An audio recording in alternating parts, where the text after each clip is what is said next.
بسم اللہ الرحمن الرحیم نحمدہ و نصلی علی رسولہ الکریم۔ معزز سامعین، میرا آج کا موضوع ہے کھانا کھلانا اور سلام کہنا بہتر اسلام ہے۔ کی محمد سے وفا تو نے تو ہم تیرے ہیں، یہ جہاں چیز ہے کیا لوح و قلم تیرے ہیں۔ حضرت عبداللہ بن عمر رضی اللہ تعالیٰ عنہ سے روایت ہے کہ ایک شخص نے نبی اکرم صلی اللہ علیہ وسلم سے سوال کیا کہ یا رسول اللہ صلی اللہ علیہ وسلم، اسلام کی کون سی عادت بہتر ہے؟ آپ صلی اللہ علیہ وسلم نے فرمایا، کھانا کھلانا اور آشنا نا آشنا سب کو سلام کرنا۔ سلام سلامتی اور رحمت الہی بھیجنے کی دعا کا نام ہے اور سنت رسول مقبول صلی اللہ علیہ وسلم میں داخل ہے۔ سلام کرنے کا بہترین طریقہ اسلام کے سوا اور کسی مذہب میں نہیں ہے۔ یہ بے زبان حال دنیا کو مساوات اسلام کی تعلیم دیتا ہے، فخر و اقتدار کی حد پابندیاں توڑ دیتا ہے۔ حدیث مبارکہ ہے، رسول اکرم صلی اللہ علیہ وسلم نے فرمایا، سلام میں پہل کرنے والا تکبر سے پاک ہے۔ انسان کو چاہیے کہ سلام کرنے میں سبقت کرے، دوسرے کی طرف سے ابتدا کا انتظار نہ کرے۔ حضرت ابی امامہ رضی اللہ عنہ سے روایت ہے کہ رسول مقبول صلی اللہ علیہ وسلم کا فرمان مبارک ہے کہ اللہ کے نزدیک تر وہ شخص ہے جو پہلے سلام کرے۔ سلام بلا امتیاز کرنے میں بڑی فضیلت ہے، اس میں کسی مرتبے کا خیال نہیں ہونا چاہیے۔ سوار پیدل چلنے والے کو اور پیدل چلنے والا بیٹھے ہوئے کو اور واقف ناواقف کو اور قلیل کثیر کو اور کبیر کثیر کو۔ حضرت عبداللہ بن سلام سے روایت ہے کہ نبی اکرم صلی اللہ علیہ وسلم نے 3 باتیں ارشاد فرمائیں جو جنت کو واجب کر دیتی ہیں۔ وہ ہے، لوگوں سلام کو پھیلاؤ، لوگوں کو کھانا کھلاؤ اور صلہ رحمی کرو اور تہجد پڑھو تو تم سلامتی کے ساتھ جنت میں داخل ہو جاؤ گے۔ حضرت ابو ہریرہ رضی اللہ تعالیٰ عنہ سے روایت ہے کہ رسول اکرم صلی اللہ علیہ وسلم نے فرمایا کہ میں تمہیں یہ وہ کام نہ بتاؤں جس سے کرنے سے ایک دوسرے سے محبت پیدا ہو جائے، تو سلام کو رواج دو۔ اس حکم میں ایک بڑی مصلحت ہے، وہ یہ کہ مسلمانوں کے قلوب جوڑنے کا یہ آسان نسخہ ہے۔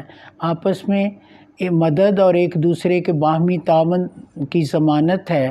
اخوت و محبت کے حصول کے لیے سلام کو رواج دینا ایک بہت بڑا تحفہ ہے۔ حدیث مبارکہ ہے، یعنی رسول سلام کو رواج دو، یہ چیز اللہ کی خوشنودی کا ذریعہ ہے۔ یہ ایک فعل ہے کہ اللہ اور اس کے فعل کے کرنے والے سے خوش رہتے ہیں۔ السلام علیکم کے ذریعہ مسلمان ایک دوسرے کو سلامتی کی دعا دیتے ہیں، چونکہ السلام اللہ کا اسم مبارک ہے اور اللہ تعالیٰ کو یہ نام پسند ہے۔ کل قیامت کے روز جب اللہ کے نیک بندے یعنی دارالاسلام میں داخل ہوں گے تو اللہ تعالیٰ اہل جنت کو لفظ سلام سے مخاطب فرمائیں گے اور سلام کریں گے۔ یہ کتنا بڑا اعزاز ہے، سلام قول من رب الرحیم، سلام کیا جائے گا رب رحیم کی طرف سے۔ حضرت جابر بن رضی اللہ تعالیٰ فرماتے ہیں کہ نبی اکرم صلی اللہ علیہ وسلم نے ارشاد فرمایا کہ جس وقت اہل جنت اپنی نعمتوں میں مست ہوں گے تو اچانک ان کے سامنے ایک نور چمکے گا، اور جب وہ اپنے سر اٹھائیں گے تو اللہ تعالیٰ ان کو دیکھ رہے ہوں گے اور اللہ فرمائے گا، یا اہل الجنہ السلام علیکم۔ اللہ کی رحمت و برکت ان پہ سایہ فگن ہوگی۔ آپ صلی اللہ علیہ وسلم نے اسلام کو عام کرنے کی تاکید فرمائی۔ صحابہ کرام نے جب آپ کی زبان مبارک سے اس تاکید کو، اسلام کی تاکید اور فضیلت سنی تو ان کا یہ معمول ہو گیا تھا کہ وہ کثرت سے سلام کیا کرتے تھے۔ اسلام میں سلام کرنے کی جتنی اہمیت ہے، اس سے کہیں زیادہ جواب دینے کی اہمیت ہے۔ سورہ نساء میں ارشاد ربانی ہے، جب تمہیں سلام کیا جائے کسی لفظ دعا سے تم اس سے بہتر جواب دیا کرو۔ کھانا کھلانا، لوگوں کو کھانا کھلانا، یعنی معاشرے میں جو لوگ مستحق ہوں، غریب ہوں، ان کے ساتھ ہمدردی رکھو، انہیں کھانا کھلاؤ، اس طرح تم ان لوگوں کی دعاؤں میں شامل ہو جاؤ گے۔ غریبوں کو کھانا کھلانا اللہ کے نزدیک بہت بڑا پسندیدہ عمل ہے اور محبوب عمل ہے۔ قرآن کریم میں اللہ تعالیٰ نے اہل جنت کی صفات میں ایک صفت اور اچھائی یہ بھی بیان فرمائی کہ وہ غریبوں کو کھانا کھلاتے۔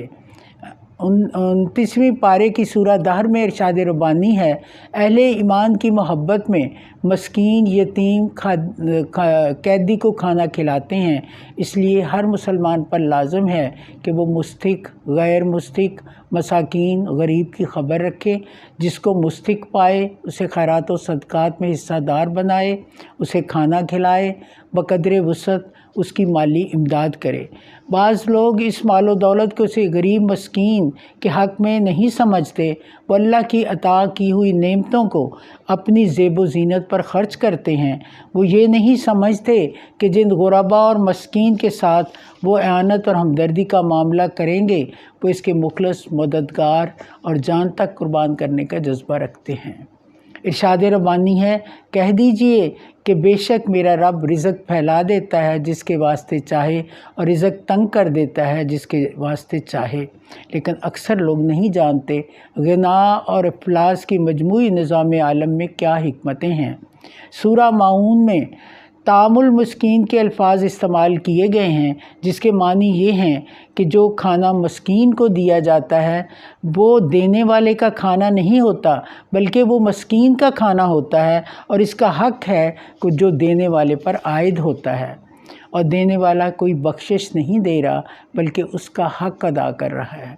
یہی بات سورہ زاریات میں آیت نمبر 19 میں فرمائی ہے کہ ان کے مالوں میں سائل اور محروم کا حق ہے۔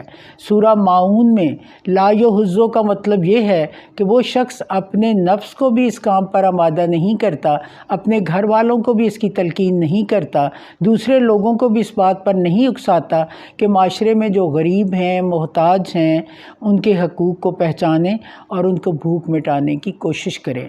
ارشاد ربانی ہے، تمہارے مالوں میں سوالی اور بے سوالی کا حق ہے۔ سخاوت اور مروت بھی انسان کے اخلاقی فضائل میں سے ہے، اس لیے اسلام نے اس کی تعلیم دی ہے۔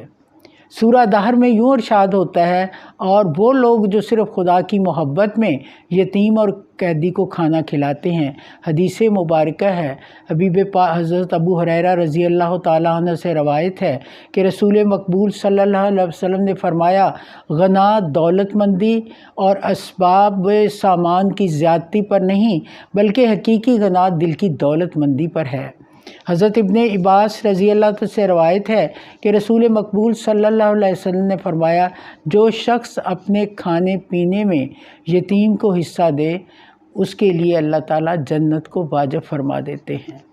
حضرت ابو ہریرہ رضی اللہ تعالیٰ عنہ سے روایت ہے کہ رسول مقبول صلی اللہ علیہ وسلم نے فرمایا کہ بیوہ عورت اور مسکین کی خبرگیری کرنے والے کا ثواب حج اور جہاد کے برابر ہے۔ قرآن کریم میں بے شمار آیات اس بات کی شاہد ہیں کہ رسول مقبول صلی اللہ علیہ وسلم کی اطاعت اور آپ کی تعلیمات اور سنتوں کو اتباع ہی انسان کو مکمل اصلاح کا نسخہ کیمیا اکسیر ہے، دنیا آخرت کی کامیابی کا ضامن ہے، اور جب تک تیرے حبیب سے وابستگی نہیں ہے نام زندگی کا مگر زندگی نہیں۔ نبی اکرم صلی اللہ علیہ وسلم کا فرمان مبارک ہے، جو شخص غریبوں کے ساتھ تعاون کرتا ہے، ان کے کھانے پینے کا اہتمام کرتا ہے، اللہ تعالیٰ ایسے آدمی کے دل کو نرم کر دیتے ہیں اور اس کے دل کی سختی کو دور کر دیتے ہیں۔ سلام اور کھانا کھلانے کی اہمیت، اس کے ثمرات ہم سے تقاضا کرتے ہیں کہ ہم شعوری طور پر سنت مطہرہ کو اپنی زندگی میں خود بھی اہتمام کریں، دوسروں کے وقتاً فوقتاً اس کی تلقین کرتے رہیں۔ اے رزاق کو نہ پہچانے تو محتاج ملوک، اے رزاق کو نہ پہچانے تو محتاج ملوک، اور پہچانے تو ہیں تیرے گدا دارا و جم، وما علینا الا البلاغ۔